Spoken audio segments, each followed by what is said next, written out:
ITI पड़ियाठारे Baleshwar लोक महोत्सव तृतीय संध्यारे जोगदेले बस्ता विधायिका।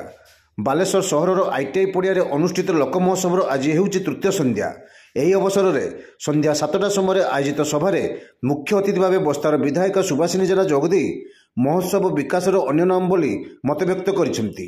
ସମ୍ମାନିତ ଅତିଥି ଭାବେ ଜିଲ୍ଲା ପରିଷଦ ସଭାପତି ନାରାୟଣ ଚନ୍ଦ୍ର ପ୍ରଧାନ, ପ୍ରମେୟ ଉତ୍ତର ଓଡ଼ିଶା ମୁଖ୍ୟ କମଳାକାନ୍ତ ପତି, ଓଡ଼ିଶା ଖବର ସମ୍ପାଦକ ଅମିୟ ମହାନ୍ତି ଯୋଗ ଦେଇଥିଲେ। ଅନ୍ୟମାନଙ୍କ ମଧ୍ୟରେ ଲୋକ ମହୋତ୍ସବ ଉପଦେଷ୍ଟା ଗୌରାଙ୍ଗ ଦାସ, କମିଟିର ଚେୟାରମ୍ୟାନ୍ ବିଶ୍ୱଜିତ परमाणिक, उपाध्यक्ष श्रीमंत माझी, उपसभापति सीमन दासमापत्र प्रमुख उपस्थित थिले। सभापति सौभाग्य मानस दास सभार सभापतित्व करथिले। आज रंगारंग कार्यक्रम सुप्रसिद्ध कंठशिल्पी विष्णुमोहन कवि गीत झुमिथिले दर्शक।